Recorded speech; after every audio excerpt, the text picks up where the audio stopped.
There's a certain kind of war story we're used to in video games. One where you're the hero, where you save the day, where the enemies go down in a ball of fire, the music swells, and you walk away with a medal. But Call of Duty World at War wasn't interested in any of that. It didn't want to make you feel powerful, it wanted to make you feel something far more uncomfortable: helplessness. This is a game that throws you into the mud, the fire, the chaos of two of the most brutal theaters of war, the Pacific Front and Nazi-occupied Europe. From the first mission, you're not saving the world, you're just trying to survive it. And even that feels like a stretch. 貴様は強くない。強情なやつめ。 Don't tell him a fucking thing. 米兵どもはみんなこうなのか。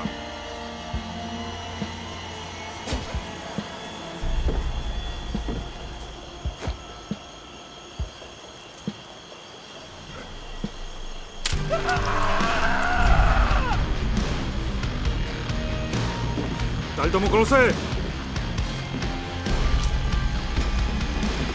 Go to hell.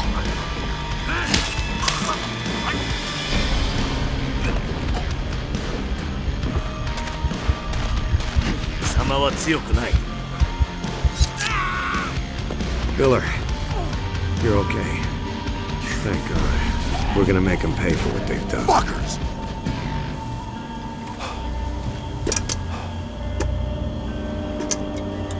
Grab a rifle. We're gonna tear this place apart. This isn't just the darkest Call of Duty game in the series, it's a game that redefined what war meant in the franchise. A slow, soul-grinding descent into madness. For days, I've crept through shadows like a rat. This place, once echoed with conversations of friends and lovers, no longer. Mark my words, comrade. One day things will change. We will take the fight to their land, to their people, to their blood. And it's the one entry the series never dared to revisit ever again. Now, to understand World at War, we have to go back a little bit further. And I don't just mean 2008 when it launched, but to 1942 and 1945, two of the most harrowing chapters of World War II. While most Call of Duty games focused on familiar battles like D-Day or North Africa, World at War spotlighted the Pacific Theater and the Eastern Front, arguably the most psychologically grueling arenas of the war. In the Pacific, American soldiers faced an enemy that simply refused to surrender. Japanese troops used banzai charges, tunnel systems, kamikaze tactics. They'd pretend to be dead, then detonate grenades. They'd fight to the last man, and in many cases, there was no option for prisoners, only death. On the Eastern Front, the Soviet Union fought the Nazis in a war of complete annihilation. The battles weren't just tactical, they were personal.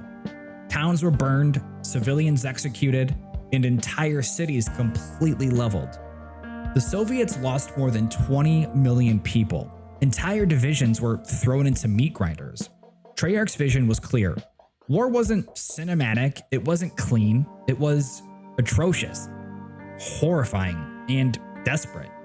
The game's dual narratives, one in the Pacific with the Americans and one in Berlin with the Soviets, put players in the grit and blood of two conflicts often overlooked in Western media. This wasn't just about being different, it was about being honest. And in doing so, World at War established itself not as a Call of Duty game, but as a raw, sometimes unbearable reminder of what war really was. We're stuck on the... Drop the rail!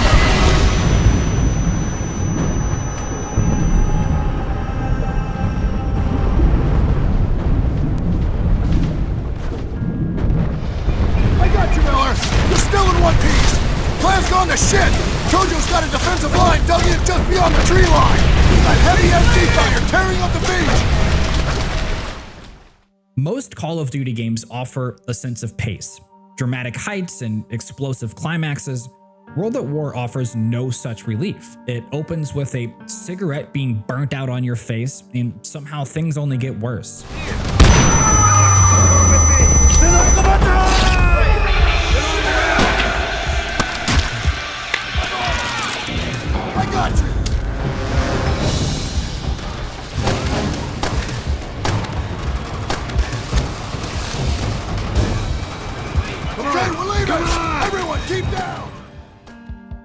What makes the tone so different isn't just the violence of the game, but the emotional weight behind it. You're not mowing down waves of faceless soldiers in a glossy shootout. You're witnessing men screaming as they burn alive, begging for help.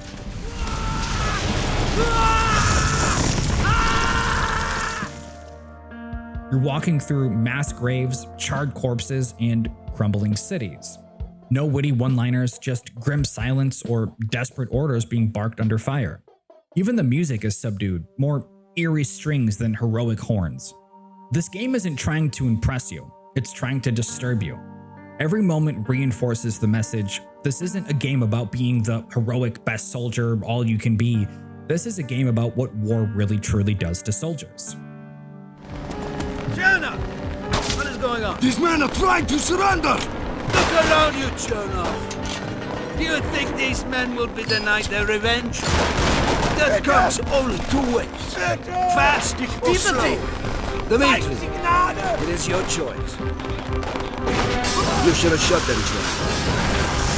It's only proof that the wrong man in the south. Quickly! Into the metro! This way! Your two main squad leaders in World at War are Sergeant Roebuck and Sergeant Reznov, but neither of them are traditional military heroes. They're not Captain Price or Soap. They're not clever or charismatic. They're broken. Roebuck is a walking trauma response. He yells, he barks orders, he tells you to kill every last enemy, not because he believes in the mission, but because he can't afford to feel anything anymore. Reznov is even more haunting. He's not just angry, he's theatrical, dramatic. He speaks in poems about vengeance and destiny. He encourages you to hunt down the enemy with hate, not honor.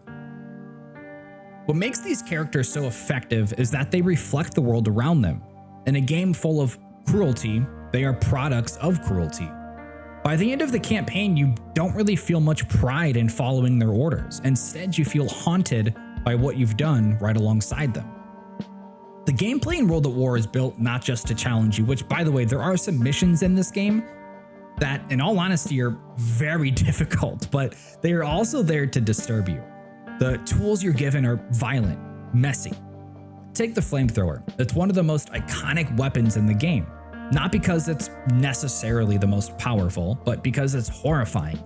Enemies scream, their bodies ignite, they writhe in agony. It's a moral gut punch to what you're doing to these people that were forced into the same war that you were thrown into. Every weapon feels raw. Shotguns splatter, grenades dismember, bayonets pierce with a sickening crunch. And when the enemies charge you, like the Japanese bonsai troops, it doesn't feel like a first-person shooter. It feels like a panic attack. We hear them scream bonsai, you're scrolling around looking for where the next attack is gonna be, and sometimes you might be a little bit too late to figure it out.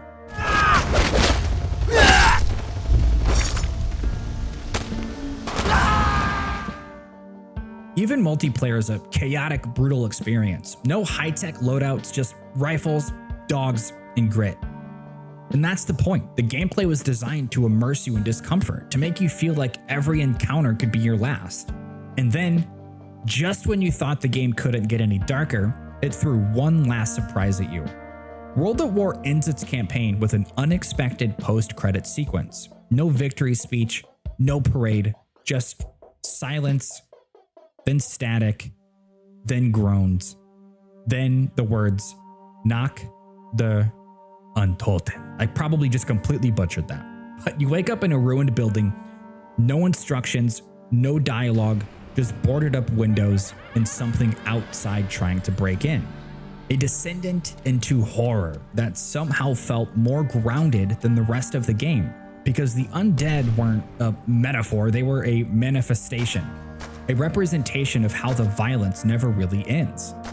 Zombies in World at War weren't silly or over the top like in later games. There were no perks, no power-ups, just shadows, isolation, and complete fear.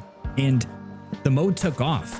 What started as an Easter egg became a cultural phenomenon, with its own storyline, mythology, and fanbase. But its roots, right here in World at War, are soaked in the same darkness as the campaign. The horror wasn't just from the monsters, it was from what they represented. War never ends, even when the credits roll. To understand why World at War hit so differently, you have to look behind the curtain at what Treyarch was trying to do and what they risked in doing it. This wasn't a safe sequel. Coming off the massive success of Modern Warfare, World at War wasn't the modern spectacle fans were expecting. But instead of following that trend, Treyarch decided to go backward in time and deeper into the darkness of World War II. They consulted military historians, they interviewed veterans, they studied battle diaries and footage that was never shown to the public, and they designed missions to reflect psychological and emotional trauma, not just military milestones. The team faced pushback for the level of gore, the ambiguous morality, and the bleak storytelling, but they stuck with it because this wasn't about selling just another FPS war shooter, it was about showing what war looks like when the mask comes off. And in doing so, they created a game that, for all its controversy, has stood the test of time as the boldest artistic swing the franchise has really ever taken. So where does World at War sit in this massive legacy of Call of Duty games? Modern Warfare gave us the gritty realism, sure, yes, but with blockbuster flair and military heroism. You still felt like the capable soldier fighting for a cause, and Black Ops took us into the realm of paranoia and conspiracy, but it was slick and stylized with Cold War glamour. Even Vanguard, which revisited World War II after years away, didn't go where World at War dared to. Vanguard was cinematic and fast-paced. World at War was slow, cruel, and disturbing. Treyarch themselves never returned to this tone. The moment Black Ops hit, with its success and flashier presentation, they found a new identity. Psychological intrigue, espionage, experimental storytelling. But World at War, it remained this moment in time, a snapshot of Treyarch at their rawest. And in the wider franchise, it's the only game that feels like it wants to punish you for playing it. And maybe, just maybe, that's what makes it unforgettable. Call of Duty World at War came and went, a single brutal flash in a long-running franchise, but its impact lingers. It showed us what Call of Duty could be when it wasn't trying to just entertain, but trying to confront. It took one of the most successful gaming formulas ever and asked, what if this wasn't just running around and having fun? And for a lot of players, it wasn't, at least not in the traditional sense. But it was memorable, it was challenging, and most importantly, it was honest. In a world where military shooters are often criticized for glorifying war, World at War stood as a rare exception. It didn't glorify it, it grieved about it. We live in a time where realism in games is about physics engines and ray tracing, but World at War showed us another kind of realism, emotional realism, the kind that lingers, the kind that makes you maybe look away. Even now, 15 plus years later, it remains the darkest, most daring Call of Duty ever made. And that's why it matters. Because sometimes a game isn't just about kills and victories and medals. Sometimes a game is about pain and how we carry it. So if you've never played World at War, or if it's been years, maybe it's time to go back. Not to win and reach the objective, not to feel great about being this amazing war hero, but to remember what war really cost. Alright, so if you made it this far, thank you. If you found this breakdown valuable, considering liking this video, leaving a comment, subscribing for more deep dives into the games that shook us to our core, or just deep dives into games in general. But until next time, thank you so much for watching, and I will catch you on the next one. We are gathered here, representatives of the major warring powers, to conclude a solemn agreement whereby peace may be restored. It is my earnest hope, and indeed the hope of all mankind, that from this solemn occasion a better world shall emerge out of the blood and carnage of the past. A world founded upon faith and understanding of man and the fulfillment of his most cherished wish of freedom, tolerance, and justice.